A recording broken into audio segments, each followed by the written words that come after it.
I was watering my roses in the front yard when my phone rang that Tuesday morning. The summer sun was already warm on my shoulders. Mom, I sold Dad's Shelby. Vanessa and I needed the money for Paris. We got $15,000 for it. And he hung up before I could even respond. 20 years Dennis had spent every weekend in that garage. Every bolt, every wire, every piece of chrome carefully restored, gone in one phone call from his own son. I stood there holding the phone, water still dripping from my watering can onto the walkway. The roses Dennis planted for our anniversary seemed to mock me now. Then I set down the can and took a deep breath. I straightened my shoulders and walked back into the house. But there was something Brian didn't know. Something Dennis had never told him about that car. 2 hours later, when Tom from Graves Classic Cars called me, I wasn't surprised. "Mrs. Bennett, I think we need to talk. My name is Carol, and I was about to learn that my husband had been planning for this moment all along. When Tom from Graves Classic Cars called me that afternoon, something in his voice told me this wasn't just about money. I was still holding that phone, still standing in my kitchen where the afternoon light filtered through the lace curtains Dennis had always loved. $15,000. That number kept echoing in my mind like a slap that wouldn't stop stinging. "Mrs. Bennett, I have your husband's Shelby GT 500 here at my lot," Tom said, and I could hear the careful way he chose each word. "Your son brought it in this morning, but there's something you need to know.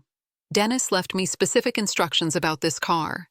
Instructions that involve you." I sink into the kitchen chair where Dennis used to sit every morning, reading the paper and drinking his coffee black. The same chair where he'd spread out car parts catalogs and dream about the day we'd take that Shelby on the road trip we'd been planning for our retirement. 20 years he spent on that car, every Saturday and Sunday morning until his heart attack took him from me 6 months ago. 20 years of Dennis coming in from the garage with grease under his fingernails, and that satisfied smile on his face when another piece fell perfectly into place. I remember the first time he showed me that car.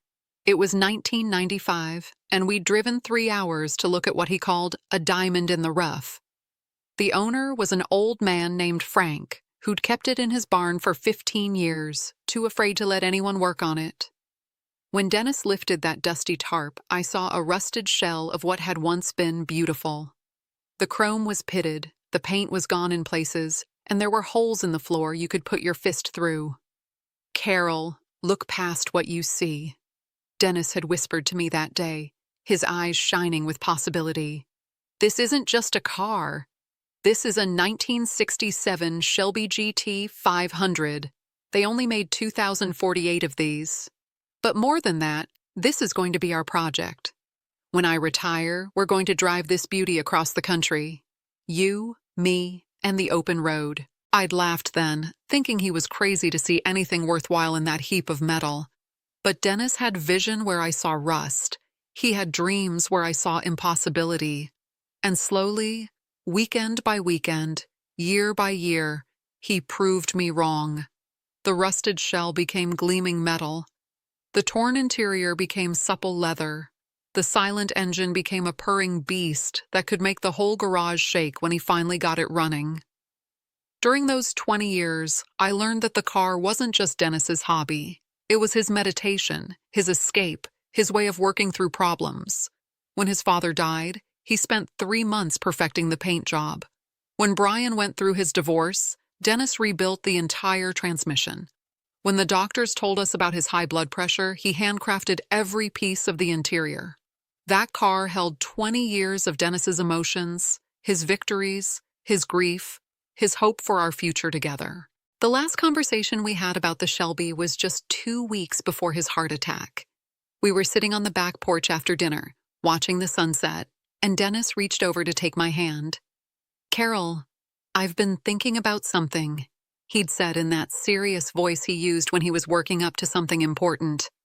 "I want to teach you to drive the Shelby.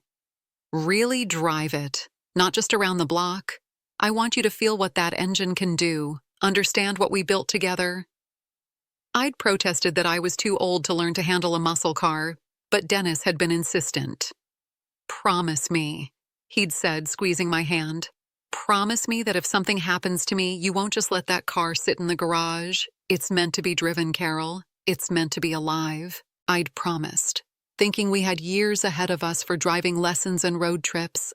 I'd promised, never imagining that 2 weeks later I'd be standing in a hospital corridor while a doctor told me Dennis's heart had simply stopped. I'd promised, never dreaming that 6 months later, my own son would sell 20 years of his father's work for the price of a vacation. Now Tom Graves is telling me he has the car and something about Dennis's instructions. My hands shake as I grip the phone tighter. What kind of instructions, Tom? The kind that tell me your husband was a very smart man, Mrs. Bennet.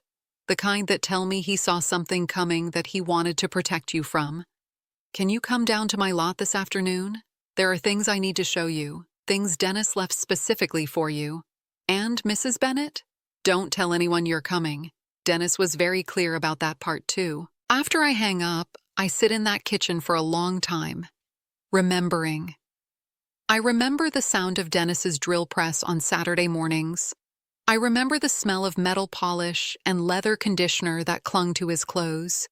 I remember the day he first got the engine to turn over, how he'd come running into the house with tears in his eyes, grabbing me and spinning me around the kitchen until we were both dizzy and laughing. I remember the plans we'd made. Route 66 from Chicago to Los Angeles, stopping at every landmark, eating at every diner, staying at those old motor courts Dennis loved to read about. We'd bought maps and guidebooks. We'd researched the best routes and the must-see stops. We'd talked about it so much I could picture every mile of the journey, every sunset we'd watched together from some desert overlook.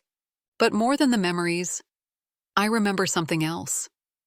I remember the last few months before Dennis died, how he'd started acting differently.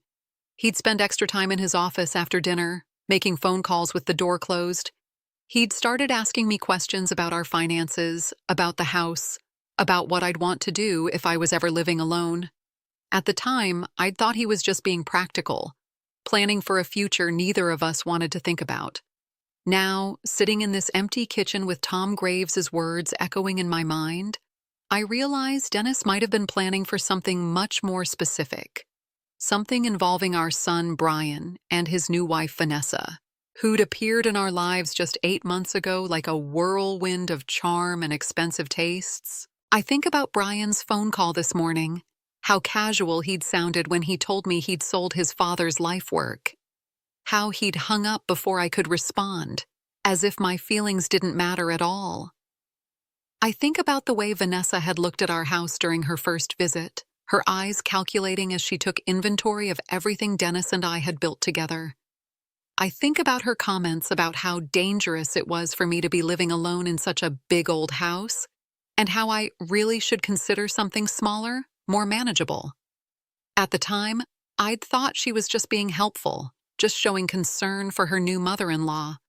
But now, with Tom's mysterious call and Dennis's secret instructions, those conversations take on a different meaning, a darker meaning. I get up from Dennis's chair and walk to the window that looks out on our garage.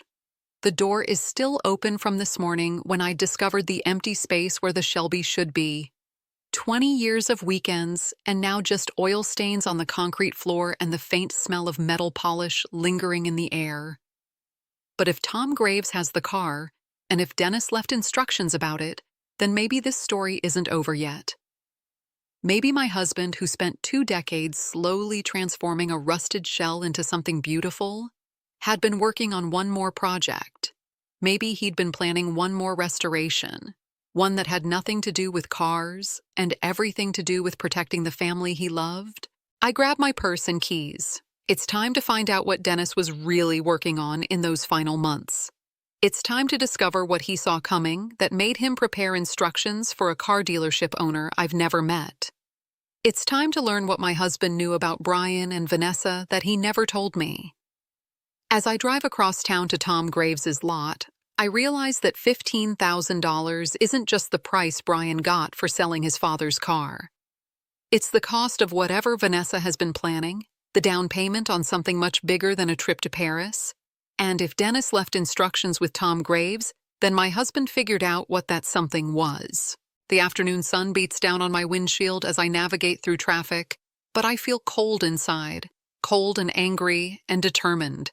Dennis spent 20 years restoring that Shelby, turning rust into beauty, transforming the broken into the perfect. If he left me instructions, if he saw danger coming and prepared for it, then maybe it's my turn to do some restoration work of my own. When I pull into Graves' classic cars, I see the Shelby immediately. It's sitting in the center of the lot like a jewel, its midnight blue paint gleaming in the afternoon sun, its chrome bumpers reflecting the light like mirrors. It looks exactly the way Dennis had always dreamed it would look, perfect and powerful and absolutely beautiful. For a moment, the sight of it takes my breath away. Tom Graves is a big man in his 60s, with calloused hands and kind eyes behind wire-rimmed glasses. When he sees me walking across the lot toward the Shelby, he doesn't smile. Instead, he looks sad and a little angry, the way Dennis used to look when he was disappointed in someone. "Mrs. Bennett," he says, extending his hand. "I'm sorry we're meeting under these circumstances. Your husband was a good man, one of the best I ever knew." "You knew Dennis?" I ask, surprised. In all our years together, Dennis had never mentioned anyone named Tom Graves. "Dennis saved my life 25 years ago," Tom says simply. Not in some dramatic way, but in the way that matters most. When I was starting this business, the bank wouldn't give me a loan. I was young, had no credit, no collateral except a dream and a lot of determination. Dennis co-signed for me when no one else would. He barely knew me, but he saw something in me that I wasn't even sure I saw in myself. Tom leads me toward the Shelby, running his hand along the perfect paint with obvious appreciation. Over the years, Dennis would stop by sometimes to see how the business was doing. We'd talk cars, talk life, talk about what matters. When he got sick, he started coming by more often. The last time I saw him was 3 weeks before he passed. "What did he tell you?" I ask, though part of me is afraid to hear the answer. He told me he was worried about Brian. More specifically, he was worried about Brian's new wife. He'd been doing some investigating, some checking into her background, and he didn't like what he was finding. He asked me to keep an eye out for the Shelby, said if Brian ever brought it in to sell, I should buy it and call you immediately. Tom pulls a key from his pocket, not a regular car key, but something smaller, more delicate. He also asked me to install something in the car, something he said you'd need if this day ever came. He made me promise not to tell Brian about it, not to tell anyone except you. We walk around to the trunk of the Shelby. Tom inserts the key into a lock I've never seen before, hidden beneath the spare tire well. When he lifts a false panel, I see a manila envelope and a small wooden box, both bearing my name in Dennis's careful handwriting. "He worked on this compartment for 3 months, Tom explains. Wanted it perfect, wanted it invisible, unless you knew exactly where to look. He said you'd understand why when you read what's inside." My hands shake as I take the envelope. Inside are photographs, documents, and a letter in Dennis's handwriting. The letter is addressed to me, dated just 1 week before his heart attack. "My dearest Carol," it begins, "if you're reading this, then my worst fears have come true. Brian has sold the Shelby, and Vanessa is making her move. I pray I'm wrong about her, but everything I've discovered tells me I'm not. The woman our son married isn't who she claims to be. Her real name is Linda Marsh, and she's done this before. The photographs show a woman who looks exactly like Vanessa, but with different hair, different clothes, standing next to different men in what appear to be wedding photos. The documents are police reports from Arizona and Florida, describing a pattern of marriage fraud involving older men and their adult children. She targets widowers with money and adult children who might inherit, Dennis's letter continues. She marries them, gains their trust, then convinces the children that their parent is becoming mentally unstable and needs to sell their home and move into assisted living. By the time the family realizes what's happening, she's disappeared with the money. I sink onto a chair in Tom's office, the weight of what I'm reading making my legs weak. Dennis had known. Somehow he'd figured out what Vanessa was planning, and he'd spent the last months of his life preparing to protect me. The investigator's report is in the box, Tom says quietly. Dennis hired a private detective named Peter Coleman to look into Vanessa's background. What they found goes back years, multiple identities, multiple victims. Dennis was convinced she was planning to convince Brian that you were showing signs of dementia, that you needed to sell the house for your own safety. The wooden box contains more documents, including what appears to be a bank safety deposit box key and a business card for Peter Coleman, private investigator. There's also another letter from Dennis, this one shorter, but no less devastating. Carol, by now you know the truth about Linda Marsh, the woman calling herself Vanessa. I've left you everything you need to stop her. But you have to be smart about this. She's not just a thief, she's a predator who knows exactly how to manipulate people's emotions. She's already working on Brian, making him doubt his own judgment, making him dependent on her approval. The key in this box opens safety deposit box 247 at First National Bank downtown. Inside, you'll find financial resources I set aside, enough to protect yourself and help Brian when he finally sees the truth. Trust Tom Graves, trust Peter Coleman, but most importantly, trust yourself. You're stronger than she knows, and you're smarter than she's counting on. I look up at Tom, who's been watching me read with the patience of someone who's already heard this story. How long have you known about this? Dennis told me everything 6 months ago, right after he finished his investigation.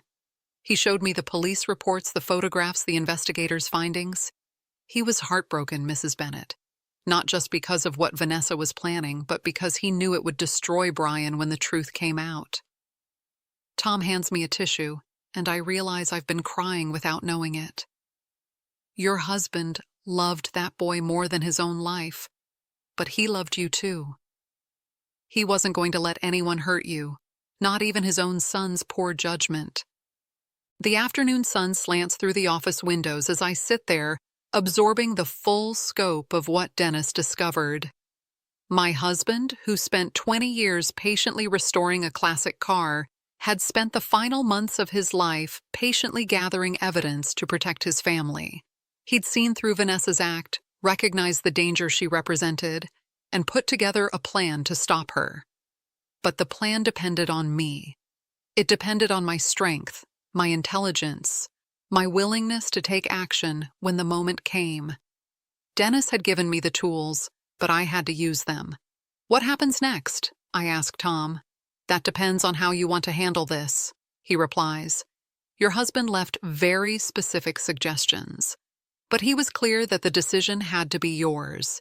He said you'd know the right thing to do when the time came. I fold the letters carefully and put them back in the envelope.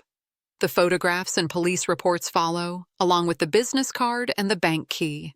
Everything Dennis thought I'd need to protect myself and save Brian from a woman who saw him as nothing more than a stepping stone to my house and our savings. Tom, I need you to keep the Shelby here for now. Don't sell it to anyone else, but don't let Brian know I've been here. Can you do that? Already planned on it, he says with a small smile.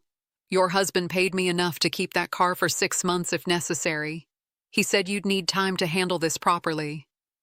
As I drive home, I think about the woman I thought I knew as Vanessa, the charming, attentive daughter-in-law who'd swept Brian off his feet just 2 months after his divorce was final.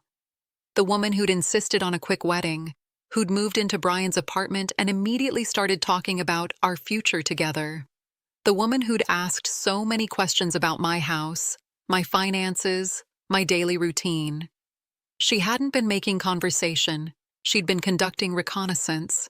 Now I understand why Dennis had seemed so troubled in those final months. He'd discovered that the woman who called him Dad and brought him flowers and listened to his stories about the Shelby was actually studying him, studying us, learning our weaknesses, and planning our destruction. But Dennis had been studying her too. And now he'd passed that investigation to me, along with the responsibility to finish what he'd started. The question is whether I have the strength to do what needs to be done. whether I can be as patient and thorough as Dennis was in his restoration work. The Shelby took 20 years to perfect. Dennis's investigation of Linda Marsh took 18 months. Whatever I do next, I need to do it with the same careful attention to detail, the same commitment to getting every piece exactly right. Because just like that car, this isn't just about the surface. It's about what's underneath, what's hidden, what takes time and skill to reveal. Dennis taught me that restoration is about patience, about seeing the potential beneath the damage, about having faith that something broken can be made whole again. He also taught me that some things are worth fighting for, worth protecting, worth the investment of time and love required to make them beautiful again. Our family is one of those things. Our home is one of those things. Brian's future is one of those things. And if Linda Marsh thinks she can destroy what Dennis and I built together, she's about to learn what 20 years of watching a master craftsman has taught me about the difference between something genuine and something that only looks good on the surface. The first thing I do when I get home is call the number on Peter Coleman's business card. A woman answers, professional and crisp, asking how she can help me. "This is Carol Bennett," I say. "I believe you've been expecting my call." There's a pause, then, "Mrs. Bennett, yes. Peter has been waiting to hear from you. Can you come in tomorrow morning? There are things he needs to show you, things that will help you understand exactly what you're dealing with." Peter Coleman's office is in a building downtown that's seen better days, but his handshake is firm and his eyes are sharp. He's younger than I expected, maybe 50, with the kind of face that wouldn't stand out in a crowd, which I suppose is useful in his line of work. "Your husband was one of the most thorough clients I've ever worked with," he begins, opening a file folder thick with documents. "When he first came to me 18 months ago, he didn't want to believe what he was suspecting about Vanessa, but he was determined to find out the truth." Peter spreads out photographs across his desk, images of a woman who is unmistakably Vanessa, but calling herself different names, living in different places, married to different men. Linda Marsh, Lisa Martin, Victoria Mason, Vera Mitchell. She's been running this scam for at least 8 years that we can document, probably longer. The pattern is always the same. She meets a recently divorced man, usually someone with money and an adult child. She's charming, supportive, eager to marry quickly. Once she's established herself in his life, she begins a careful campaign to convince the adult child that their parent is becoming mentally unstable, unsafe, in need of supervised care. She's very good at it, Peter explains. She studies her targets, learns their fears, their guilt, their family dynamics. With Brian, she identified his biggest weakness right away. "Which was what?" I ask, though I think I already know. "His guilt over his father's death." She convinced him that he hadn't been a good enough son, that he needed to make it up to you by taking better care of you. Then she started planting seeds of doubt about your ability to live alone, your mental state, your safety in that big old house. Peter shows me credit card statements that make my blood run cold. Charges in Brian's name for expensive dinners, jewelry, spa treatments, luxury items that he could never afford on his salary. She's been using his credit for months, running up debt that she planned to convince him was necessary to take care of Mom's situation.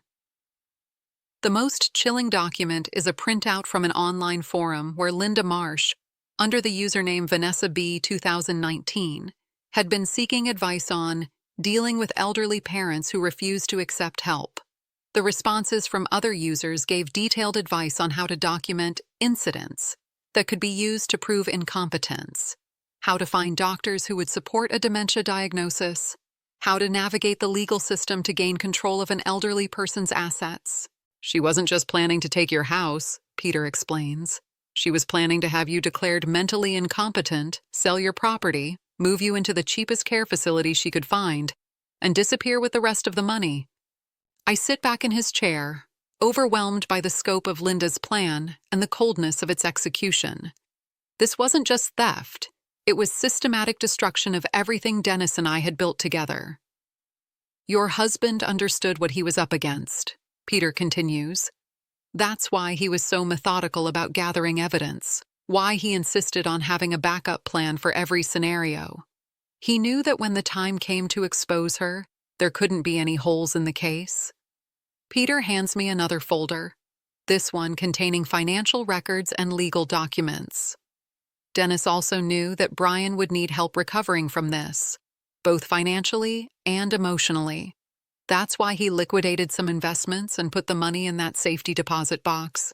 It's enough to cover the credit card debt Linda has run up and help Brian start over. The magnitude of what Dennis had done, the care he'd taken to protect both Brian and me, brings tears to my eyes again.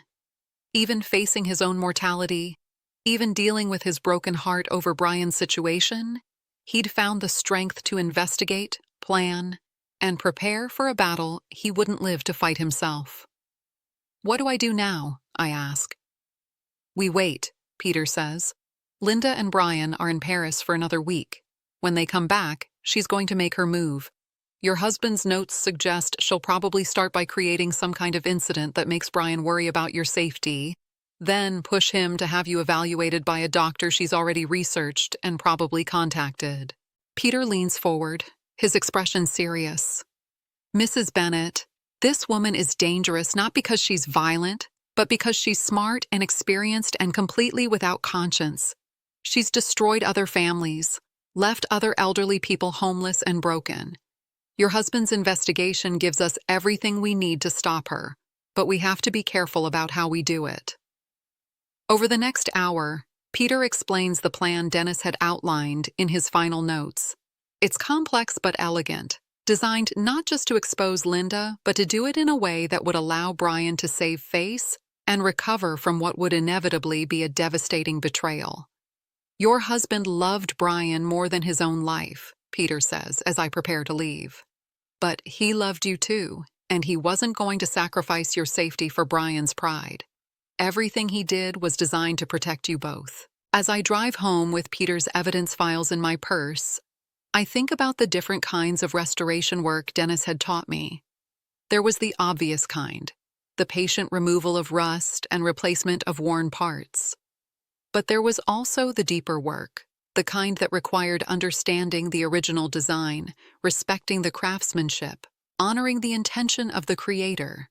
Dennis had spent his career in construction, building things that were meant to last, designed to withstand time and weather and use. He'd approached his investigation of Linda Marsh the same way, building a case that was solid from foundation to finish, designed to withstand scrutiny and challenge and legal testing. Now, it was my turn to do some building of my own. Not just to expose Linda and protect our assets, but to rebuild the relationship with Brian that her manipulation had damaged. To restore the trust and love that she'd been systematically destroying. The hardest part would be watching Brian discover the truth about the woman he'd married, seeing him face the reality of how completely he'd been deceived. But Dennis had planned for that too. Had left resources and support, and most importantly, had made sure Brian would know that his father had never stopped loving him, never stopped believing he could find his way back to the family that had always been his foundation. A week later, Brian calls to tell me he and Vanessa are back from Paris. His voice sounds different, strained, and I wonder if Linda has already begun the next phase of her plan.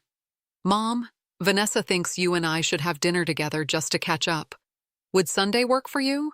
The invitation is exactly what Peter predicted. The opening move in Linda's campaign to position herself as the concerned daughter-in-law who's worried about her husband's elderly mother.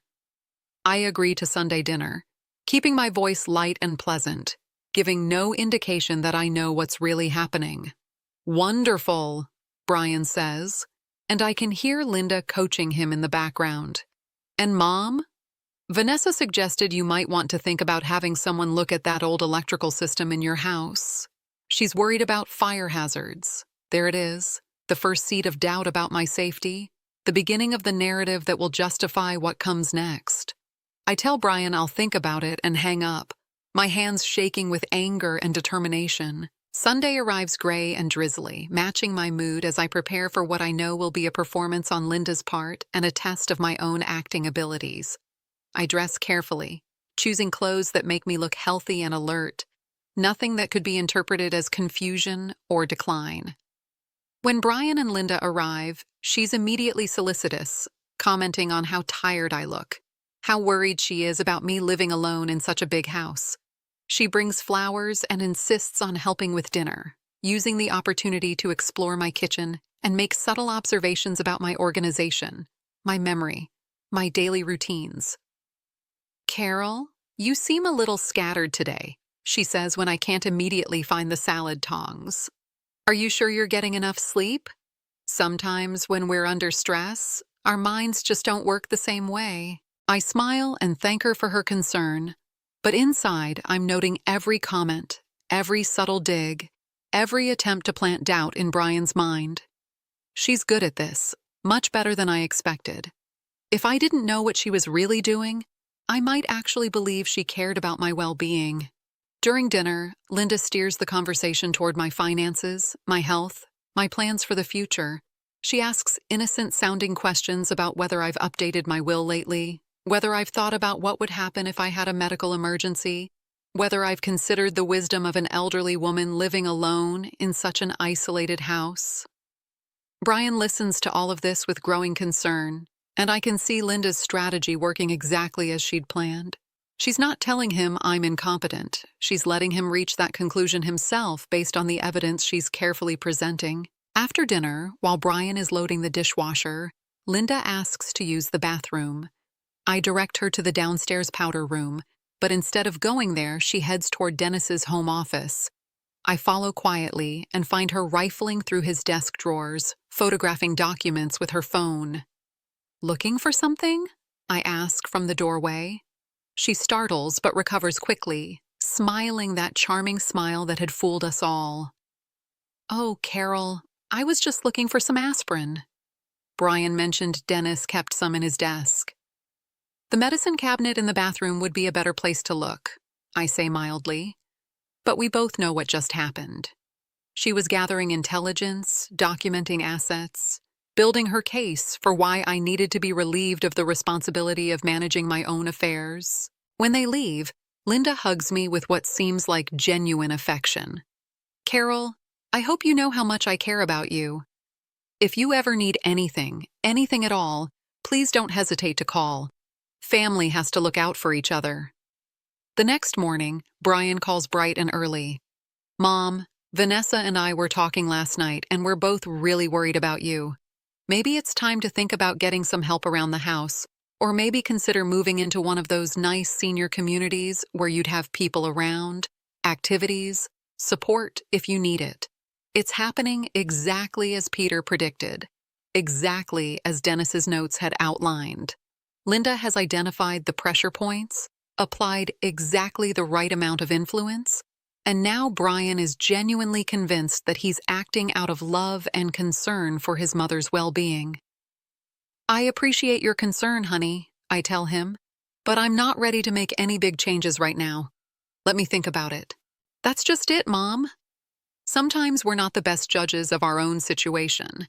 Vanessa thinks maybe you should talk to someone, a professional who could assess whether you're really safe living alone.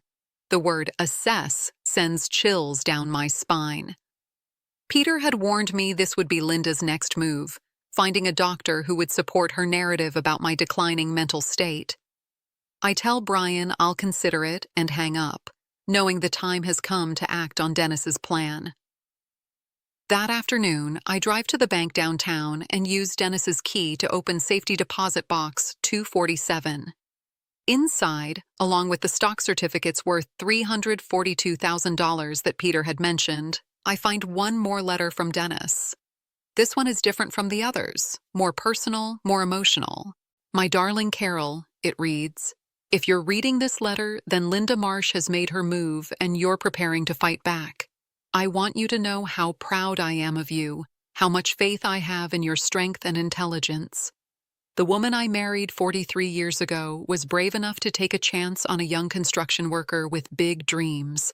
That same woman is brave enough to save our family from someone who would destroy it." Dennis's final letter contains specific instructions for the confrontation he knew was coming. along with contact information for the previous victims of Linda's scams and their adult children. He'd tracked down two of her former husbands, men named Stanley Morrison in Arizona and George Fletcher in Florida, both of whom had lost their homes and savings to her schemes. "Talk to Stanley and George," Dennis wrote. "Let them tell Brian what Linda Marsh did to their families." Sometimes hearing the truth from other victims is the only way to break through the denial that someone like Brian will naturally experience. The letter also contains one final surprise: evidence that Linda has already been in contact with a doctor named Philip Rosen, a psychiatrist with a questionable reputation who specializes in competency evaluations. Dennis's investigator had discovered that Dr. Rosen had been paid by Linda to evaluate me even before they met, to review concerns that she documented about my behavior and mental state. That evening, I call Stanley Morrison in Phoenix. He's a man in his 70s with a voice made rough by too many cigarettes and too much heartbreak. When I explain who I am and why I'm calling, there's a long silence on the other end of the line. "Jesus," he finally says, "she's doing it again." "I'm so sorry, Mrs. Bennett. I'm so damn sorry." Stanley tells me his story, and it's like listening to a preview of my own future if Dennis hadn't intervened. Linda had married him 8 months after his wife died, had convinced his daughter that he was showing signs of dementia, had manipulated them into selling the family home and moving him into assisted living. By the time they realized what had happened, Linda was gone and Stanley was homeless, his life savings depleted, his relationship with his daughter destroyed by months of manipulation and lies. "She's smart," Stanley warns me. "Smarter than any of us gave her credit for. She studies you like a book, learns exactly which buttons to push, exactly how to make you doubt yourself and the people who love you. But if you've got evidence, if you've got proof of what she's really doing, then you've got something we never had." George Fletcher in Florida tells me a similar story, but his voice carries more anger than Stanley's. His son had been completely convinced that George was losing his mind, had signed papers giving Linda power of attorney, had watched helplessly as she liquidated assets and disappeared with over $200,000. "The worst part wasn't the money," George tells me. "The worst part was watching my own son look at me like I was crazy, like I was some delusional old man who couldn't accept reality. She destroyed our relationship along with everything else." Both men agree to talk to Brian when the time comes, to help him understand what Linda Marsh is capable of and how her manipulation tactics work. They also put me in touch with other families, other victims, creating a network of people who've survived Linda's predatory behavior and are willing to help stop her from hurting anyone else. The next day, Peter Coleman calls with an update that makes my blood run cold. Linda has been busy since returning from Paris, not just planning her next moves, but implementing them. She's filed insurance claims on Brian's apartment, claiming water damage that doesn't exist. She's opened new credit cards in his name. She's been in contact with real estate agents, asking about the value of properties in my neighborhood. "She's accelerating the timeline," Peter warns me. "Something has her spooked. Maybe the fact that you didn't immediately agree to Brian's suggestions about moving or getting evaluated. She's moving faster than your husband predicted, which means we need to act sooner rather than later." That afternoon, Linda calls me herself, her voice full of concerned sweetness. "Carol, I've been thinking about our conversation the other day, and I've taken the liberty of making an appointment for you with a wonderful doctor who specializes in helping seniors navigate life changes. Dr. Rosen is very understanding, very supportive, and I know he can help you figure out the best path forward." The appointment is for Friday morning, just 3 days away. Linda is giving me very little time to think about it, very little opportunity to research Dr. Rosen or seek a second opinion. She's creating urgency, manufacturing crisis, forcing a decision before I can properly consider my options. "That's very thoughtful of you, Vanessa," I say, using her fake name deliberately. "But I'd prefer to find my own doctor, someone I can research and choose myself." There's a pause, and when Linda speaks again, her voice has an edge to it that she can't quite hide. "Carol, Sometimes we need to trust the people who care about us to make good decisions on our behalf. Brian is really worried about you, and frankly, so am I. Waiting to seek help when you clearly need it isn't fair to any of us. It's the first time she's dropped her mask even slightly. The first hint of the manipulation and control that lies beneath her caring facade. I tell her I'll think about the appointment and hang up, knowing that I've just confirmed her worst fears about me. I'm not going to be the compliant victim she expected. I'm not going to make this easy for her. That evening, Brian shows up at my door unannounced, looking haggard and upset. "Mom, we need to talk. Vanessa told me about the appointment with Dr. Rosen, and she said you're refusing to go. I'm starting to think maybe there really is something wrong, something you're not telling me." I invite him in and make coffee, the same routine Dennis and I had shared for decades. Brian sits in his father's chair, running his hands through his hair, the same way Dennis used to do when he was stressed. "Son," I say carefully, "what if I told you that the woman you married isn't who she says she is? What if I told you that her real name is Linda Marsh and that she's done this before, to other families, other men who thought they loved her?" Brian looks at me like I've lost my mind, exactly the reaction Linda has been cultivating for months. "Mom, that's crazy talk. Vanessa loves me. She loves both of us. She's trying to help us, trying to take care of you because she can see things that maybe we're too close to see." I get up and retrieve the manila envelope Tom Graves had given me, the one containing all of Dennis's evidence. "Brian, I need you to look at these photographs, these police reports, these credit card statements. I need you to really look at them and tell me what you see." But Brian won't even take the envelope. He pushes it away like it might contaminate him, his face flushed with anger and embarrassment. "Mom, I don't know where you got this stuff or why you're doing this, but it's not healthy. This is exactly the kind of paranoid thinking that Vanessa is worried about." He stands up, pacing to the window and back, his agitation growing with every step. Maybe she's right. Maybe I haven't been paying close enough attention. Maybe I've been letting you isolate yourself in this house, letting you create these elaborate fantasies because I didn't want to face the truth about what's happening to you. It's painful to watch, seeing how completely Linda has turned my son against his own instincts, his own family, his own reality. She's made him doubt everything except her version of events, and she's done it so skillfully that Brian genuinely believes he's acting out of love. "Brian," I say quietly, "what if I'm right? What if everything I'm telling you is true? What would that mean about the woman you married? What would that mean about the decisions you've made?" He turns on me then, his eyes bright with tears and frustration. "It would mean I'm the biggest fool who ever lived. It would mean I sold Dad's car for a lie, that I've destroyed our family for a woman who never loved me at all. It would mean I failed everyone I care about." The pain in his voice breaks my heart, but it also gives me hope. Beneath Linda's manipulation, beneath the doubt and confusion she's created, Brian is still my son. He's still the boy who used to help Dennis in the garage, who used to come to me with his problems, who used to trust his family more than strangers. "Son, what if I could prove it to you? What if I could show you evidence that couldn't be faked or misunderstood? Would you look at it then?" Brian stares at me for a long moment, war waging in his expression between the Linda's version of reality and something deeper, something that remembers what our family used to be like before she arrived. "If you could really prove it," he says finally, "if you could show me something that made sense, then yes, I'd look. But Mom, if you're wrong about this, if you're making accusations against my wife based on some kind of confusion or paranoia, then we're going to have to talk seriously about getting you some professional help. It's the opening I've been waiting for, the crack in Linda's perfect manipulation that Dennis's plan was designed to exploit."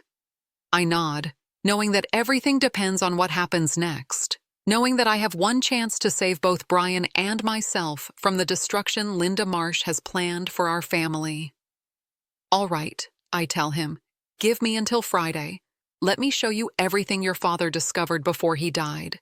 Let me introduce you to people who knew Linda Marsh before she became Vanessa. And Brian, let me show you what your father really thought about all this."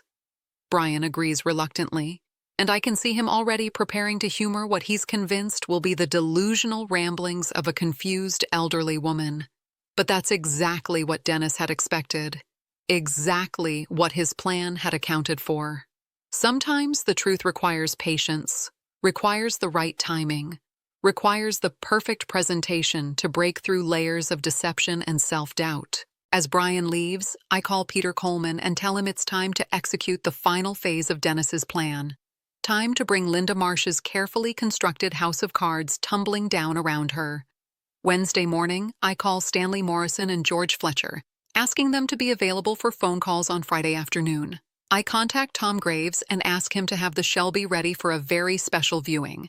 I gather every piece of evidence Dennis had collected, every document Peter had provided, every proof of Linda's true identity and criminal background. But most importantly, I prepare myself for what I know will be the most difficult conversation of my life. The moment when I have to watch my son's world fall apart and somehow help him find the strength to rebuild it. Thursday evening, Linda calls me again, her voice tighter now, more urgent. "Carol, I've moved your appointment with Dr. Rosen up to tomorrow morning, 9 o'clock sharp. Brian will pick you up at 8:30. She's not asking anymore, not pretending this is optional. The mask is slipping, and I can hear the desperation underneath. Something has accelerated her timeline, made her feel like she's running out of time to complete her plan. "Actually, Vanessa," I say, using her fake name like a weapon, "I have other plans for Friday." Plans that involve Brian learning the truth about Linda Marsh. The silence on the other end of the phone is deafening. When Linda finally speaks, her voice is completely different, cold and sharp and utterly without pretense. "I don't know what game you think you're playing, old woman, but you're going to lose. Brian loves me, trusts me, believes me. Whatever crazy stories you've cooked up in that deteriorating mind of yours, he's going to see right through them. We'll see," I tell her calmly. "Friday at noon, Linda. Be here. It's time for the truth."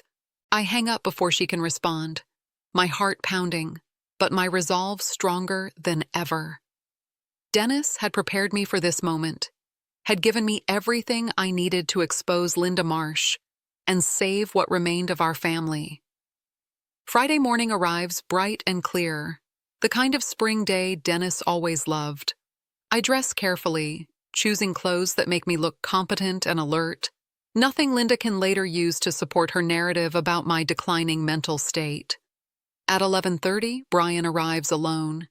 He looks like he hasn't slept, and there are shadows under his eyes that speak to the internal battle he's been fighting since our conversation earlier in the week.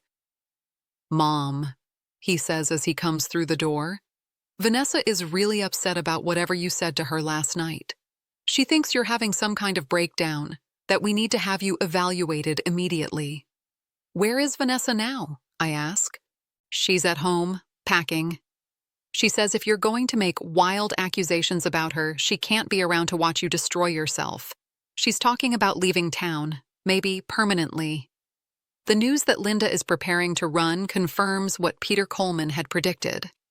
When cornered, when her carefully constructed plans begin to unravel, Linda Marsh's pattern is to disappear quickly and completely, leaving her victims to deal with the aftermath while she moves on to her next target. "Brian, before she leaves, before she disappears from your life forever, I need you to see something. I need you to understand what your father discovered about the woman you married." I start with the photographs, the images of Linda with different men, different names, different lives. Brian studies them carefully, his face growing paler with each picture. The resemblance is unmistakable, but more than that, the pattern is undeniable. "These could be fake," he says, but his voice lacks conviction.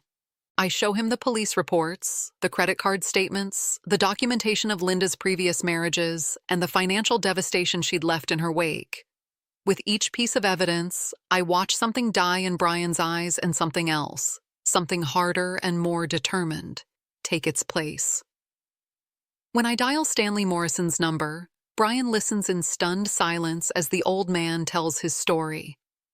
When I connect him with George Fletcher, Brian asks pointed questions about Linda's behavior, her tactics, her methods of manipulation. The parallels to his own experience are impossible to ignore. "She did the same things to you," he says to George, his voice hollow with realization. "The same arguments about your safety, the same pressure to sell your house, the same suggestions about your mental state. Son." George Fletcher's voice comes through the speaker with infinite sadness.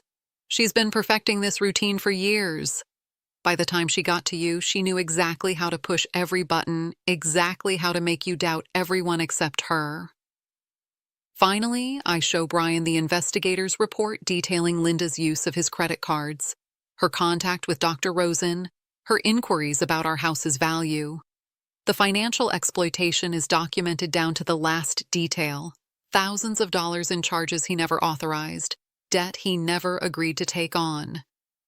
"She's been stealing from you for months," I tell him gently. "Using your credit to fund a lifestyle you couldn't afford, planning to disappear with whatever money she could convince you to liquidate from my assets."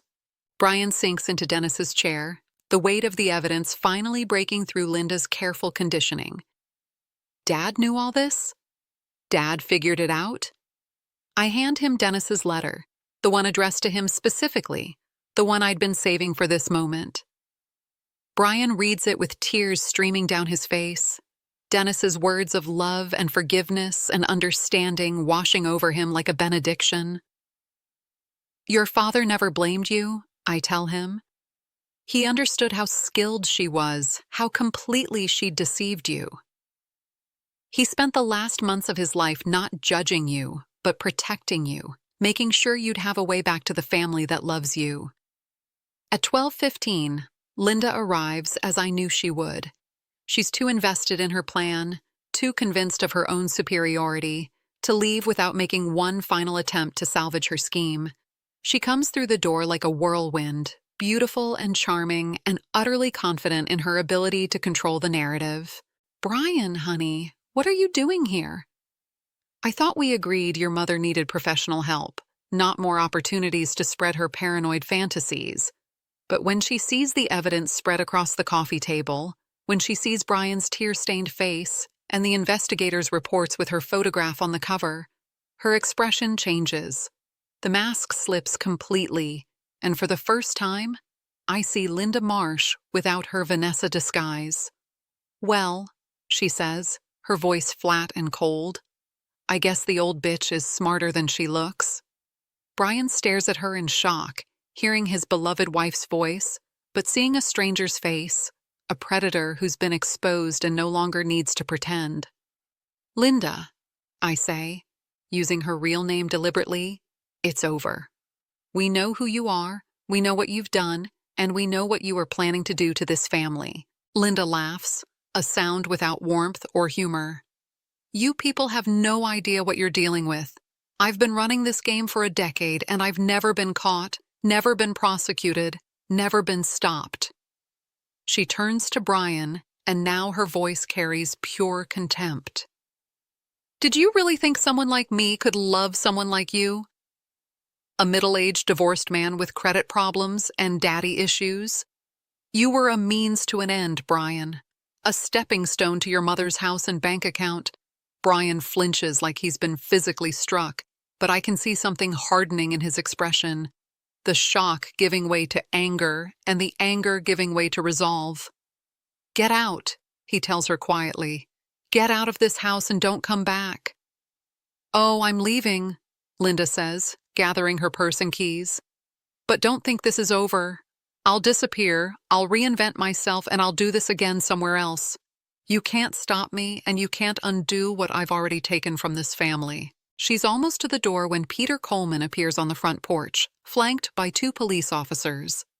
Linda stops short, her confidence finally cracking as she realizes the trap Dennis had spent months constructing.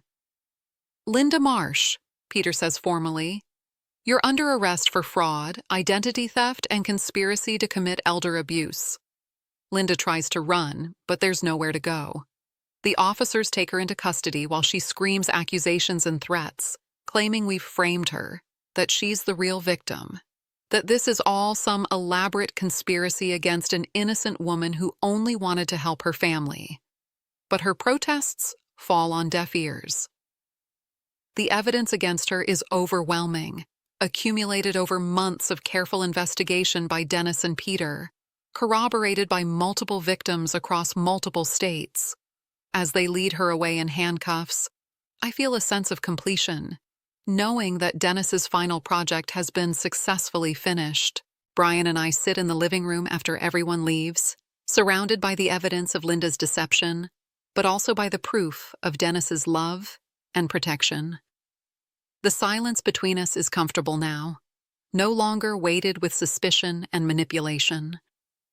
"Mom," Brian says finally, "I'm so sorry. I'm sorry I sold Dad's car. Sorry I didn't listen to you. Sorry I let her convince me you were the problem." "Son, your father's letter was very clear about this. He didn't blame you, and neither do I. Linda Marsh is a professional predator. What happened to you has happened to other good men, other loving sons. The important thing is that it's over now." Over the next few weeks, the legal proceedings unfold exactly as Peter Coleman had predicted. Linda's true identity is confirmed, her criminal history is revealed, and she's charged with multiple counts of fraud across several states. The credit card debt she'd run up in Brian's name is forgiven when the banks realize he was a victim of identity theft. More importantly, Brian begins the process of emotional recovery. He moves back into my house temporarily, not because I need supervision, but because he needs the comfort of family, the security of being surrounded by people who love him unconditionally. We spend long evenings talking about Linda's manipulation tactics, about how she'd systematically isolated him from his friends and family, how she'd made him doubt his own instincts and judgment. With Peter Coleman's help, Brian learns to recognize the signs of emotional abuse and begins to understand that what happened to him wasn't a failure of character, but a triumph of sophisticated predatory behavior over basic human trust. A month after Linda's arrest, Tom Graves calls to tell us the Shelby is ready to come home. Brian and I drive to the lot together, and when we see the car sitting there in all its restored glory, we both start to cry. "Your father would be so proud," Tom tells us as he hands over the keys. "He'd be proud that you saved each other, proud that you didn't let someone destroy what he spent his life building." The drive home is everything Dennis had dreamed it would be. Brian handles the Shelby like the precious artifact it is, and I sit beside him, watching the world pass by through the windows of a car that represents 20 years of patience, dedication, and love. "Mom," Brian says as we pull into our garage, "I want to learn to restore cars. I want Dad to teach me through his journals and his tools and all the knowledge he left behind." It becomes our project, our way of healing and reconnecting and honoring Dennis's memory. Every weekend, Brian and I work on the Shelby together, following Dennis's meticulous notes, using his carefully maintained tools, learning the patience and precision that restoration requires. We discover that Dennis had been planning more than just one restoration. Hidden in his workshop are parts for other classic cars, projects he'd been dreaming about, adventures he'd been planning for a retirement that came too soon. Brian and I decide to complete those dreams together, to build the cars Dennis had envisioned and take the trips he'd planned. 6 months later, Linda Marsh is sentenced to 8 years in federal prison for fraud and identity theft. The other victims of her schemes finally have justice, and several of them reach out to thank us for having the courage to fight back. Stanley Morrison and George Fletcher become regular correspondents, fellow survivors who understand what we've been through and how hard-won our victory really was. But the most important restoration isn't mechanical, it's emotional. Brian and I have rebuilt our relationship on a foundation of honesty and trust, strengthened by the knowledge that Dennis never stopped believing in us, never stopped protecting us, never stopped loving us even after death. The house feels alive again, filled with purpose and hope and the sound of Dennis's tools being put to their intended use. The garage, which had been so empty and sad after the Shelby disappeared, is now a workshop where 3 generations of love continue to create something beautiful from raw materials and patient labor. I still miss Dennis every day, still wish he could see what his final project accomplished, still long for the road trips we'll never take together. But I've learned that some kinds of love transcend death, that some kinds of protection extend beyond the grave, that some kinds of restoration work continue long after the original craftsman has put down his tools. Every time I drive the Shelby, every time Brian and I work together in the garage, every time I see the happiness returning to my son's eyes, I feel Dennis's presence, not as a ghost or a memory, but as a living force that continues to shape our family's future, continues to protect us from those who would do us harm, continues to restore what was broken, and make it whole again. Linda Marsh thought she could destroy what Dennis and I built together, thought she could manipulate and steal and disappear without consequences. But she underestimated the power of a craftsman's love, the strength of a family's bond, and the determination of people who refuse to let evil triumph over good. The Shelby GT 500 sits in our garage now, gleaming and perfect and ready for whatever adventures lie ahead. It's more than a car, more than a restoration project, more than a symbol of Dennis's skill and patience. It's proof that some things are built to last, that some kinds of love are stronger than death, and that some battles are worth fighting no matter how long they take or how much they cost. Dennis taught me that restoration is about seeing the beauty beneath the damage, having faith in the possibility of wholeness, and being willing to invest whatever time and effort are required to make something broken into something perfect again. He spent 20 years restoring that car, 18 months investigating Linda Marsh, and the final months of his life making sure our family would survive whatever she tried to do to us. Now it's my turn to be the craftsman, to take the tools and knowledge he left me and use them to build something lasting and beautiful. Not just a car or a house or a bank account, but a family that knows the difference between genuine love and skillful deception, between temporary hardship and permanent defeat, between the voice of fear and the voice of wisdom.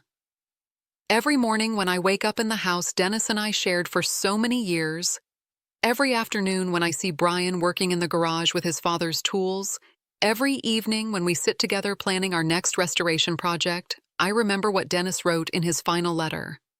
Some things are worth fighting for, Carol. Our family is one of them. He was right, as he was about so many things.